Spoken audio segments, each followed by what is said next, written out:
Watching sports and drinking beer. It's a combo that dates back to the 19th century. But now Americans are going sober at a faster rate. And professional sports organizations are taking notice with more alcohol-free options and sober tailgates. 12 News' Mallory Anderson takes you into the world of sober sporting and why many are turning away from the bottle.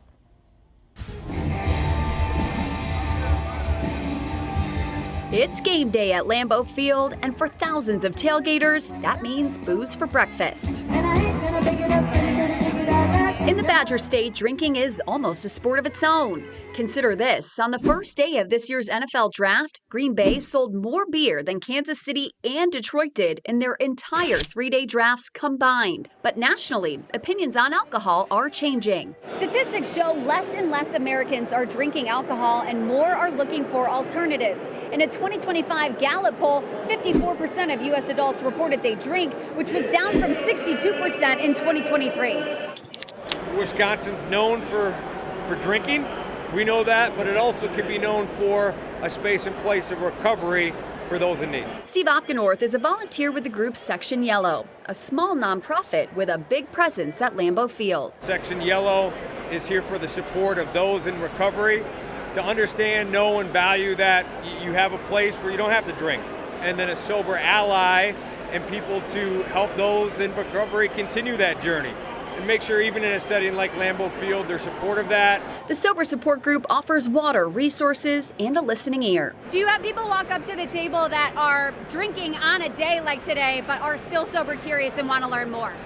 I've had a dozen of those conversations already. And I think those are what makes this worthwhile, is what do I do, where do I go, who do I talk to, what outlets, avenues, and opportunities are there around being sober. But what's behind this push? That same Gallup poll says most Americans accept drinking alcohol is just plain bad for your health.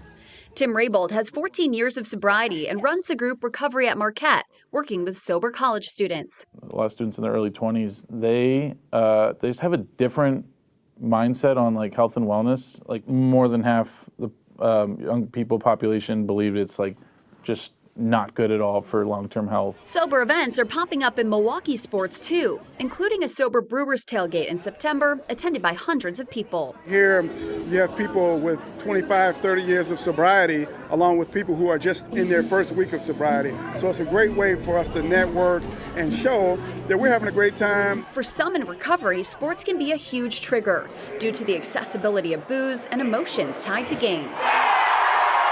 A lot of recovery is like emotional regulation. Like if you're really into a sports team, you're gonna get emotionally dysregulated between, like, especially if it's playoffs or something like a big stakes game or against a rival. Do you feel like this kind of inspires people to think, I can still live my life just as full, if not more? Yeah, absolutely. It just really kind of opens your eyes into finding joy in little things. So then when you do some of this stuff, you're like, wow, that is more fun, and I remember it. Yeah. And I didn't spend hundreds of dollars that I didn't need to spend, or whatever other negative consequence might have happened. Many in recovery follow the motto, one day at a time. Now they can add one game at a time, too. You can do everything and anything here in Lambeau Field without a beer. You can enjoy a win in a big game. You can chant all you want and have as much food as possible, and nothing really changes with an NA beer in hand or a water. In Green Bay, Mallory Anderson, WISN 12 News. Recovery at Marquette and the Phoenix already hosted sober tailgates with the Brewers and Admirals, and also have sober Bucks game planned for St. Patrick's Day. We've got additional information on the 12 News mobile app.